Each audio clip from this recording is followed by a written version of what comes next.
उत्पत्ति 25 और उसकी 31वीं आयत।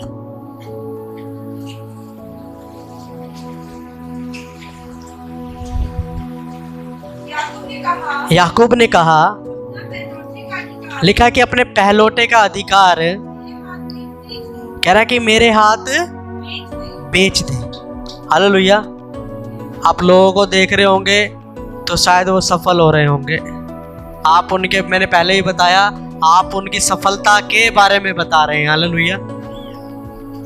बहुत से लोग सफल हो रहे हैं, हम उनकी सफलता के बारे में बता रहे हैं। एक दूसरे से डिस्कस कर रहे हैं कि वो सफल हो रहे हैं, वो सफल हो रहे हैं। हालेलुया। पर लेकिन मैं आपको बताना मांग रहा हूँ, कहानी कुछ ऐसे होनी चाहिए थी कि आसमान के खुदा ने इनको सफल किया। हालेलुया। लोग हमारे बारे में कहे कि परमेश्वर ने इनको सफल किया है। लोग हमारे बारे में इस तरीके से कहें कि ये सफल हो रहे हैं। हालेलुया। हम लोगों के चैप्टर बता रहे हैं, लोग हमारे चैप्टर बताएं तो बढ़िया होगा। और यहाँ पर कुछ इस तरीके से तो नहीं रहा, हमें हमारा अधिकार पता ही नहीं। हालेलुया। हमको हमारा अधिकार पता ही नहीं। क्या है हमारा सबसे बड़ा अधिकार, कोई बताएगा? क्या है हमारा सबसे बड़ा अधिकार, कोई बताएगा?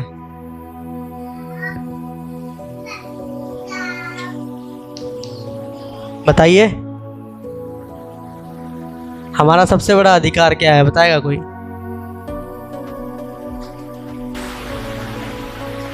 तो आसमान के तारों को देखना, अगर वो तो गिन सके तो बताना।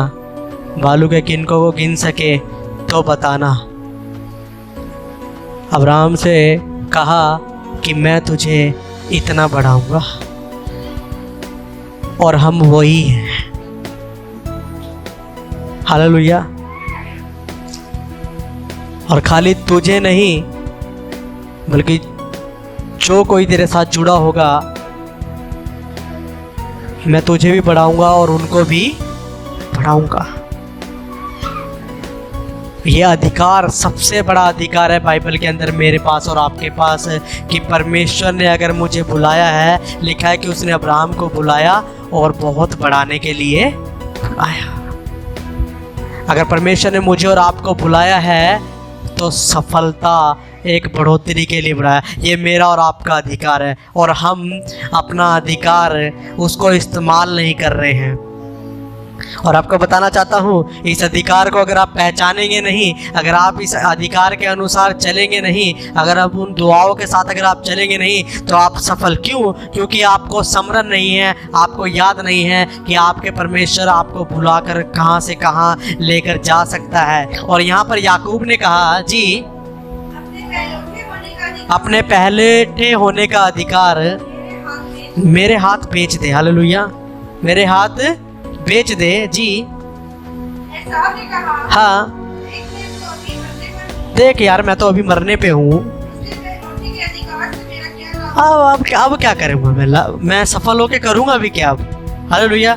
बस कईयों ने पता कितना सफल, अपनी सफलता अपने आप ही तय करी है। करूँगा क्या? बस यार मैं इतनी सी ये चीज़ कर लूँगा, और उसके बाद फिर शादी हो जाएगी, फिर उसके बाद बच्चे हो जाएंगे, और उसके बाद बस ठीक है यार, आई एम सेटिस्फाइड, मेरे को इतना चाहिए। हालेलुया। खैर मैं और इतना करना भी क्या है? हालेलुया। इतना करना भी क्या है? बहुत है, इनफ है। अपनी सोच अपने पास रखिए। अगर आप परमेश्वर की सोच को लेके चलें तो परमेश्वर आपको बढ़ाना चाहता है। हालेलुया।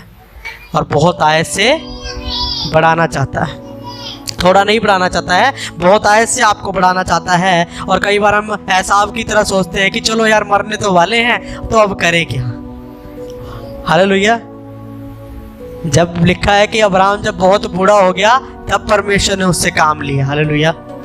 तब परमेश्वर ने उसको इस्तेमाल किया, और आज तक वो नाम जो है अब्राहम का हम अपनी ज़िंदगी में लेते हैं, वो आज तक जिंदा है, उसका नाम हमारी ज़िंदगी के अंदर। हालेलुया। आगे जी, हम क्या करें? जी, याकूब ने कहा, हाँ हाँ, और पता है पूरी बाइबल में सबको माफी मिली है, सबको माफी मिली है, हर जन को माफी मिली है, पर एसाव को माफी नहीं मिली। हालेलुया। एसाव को माफी, लिखा कि रोने पर भी एसाव को माफी नहीं मिली। क्यों? क्योंकि उसने अपना अधिकार, जब करने का समय है, जब आपको अधिकार को, अपने परमेश्वर के दिए हुए अधिकार को सही समय समझने का और सही समय उसको इस्तेमाल करने का, और परमेश्वर आपको सफलतापूर्वक बनाना चाहता है, इन सारे अधिकार को अगर आप अपनी ज़िंदगी में जानेंगे, समझेंगे और एक सफल व्यक्ति जो परमेश्वर आपको बनाना चाहता है, तो जब आप ये बन जाएंगे तो आपको एक सफल व्यक्ति कहा जाएगा। नहीं तो रोने पर भी आप अपनी ज़िंदगी को सफल तो कभी हो नहीं पाएंगे, पर लेकिन रोते जरूर रह जाएंगे। हालेलुया। एसाव की तरह रोते जरूर रह जाएंगे और माफी नहीं मिलेगी। क्यों? क्योंकि आपने अपना अधिकार ना समझा है। बेचने की तो बहुत दूर की बात है। हालेलुया। अगर आपको आपका अधिकार मालूम हो कि मेरा पिता कौन है, मेरा यीशु कौन है, उसने मुझे क्या क्या अधिकार दिए हैं और वो मुझे कहाँ से कहाँ तक लेके जा सकता है, अगर आप ये बातें आपको मालूम होगी तो आप वो काम करने पाएंगे और आप एक सफल व्यक्ति, एक सफल परिवार बनने पाएंगे। परमेश्वर आपको इस तरीके से सफल कर सकता है।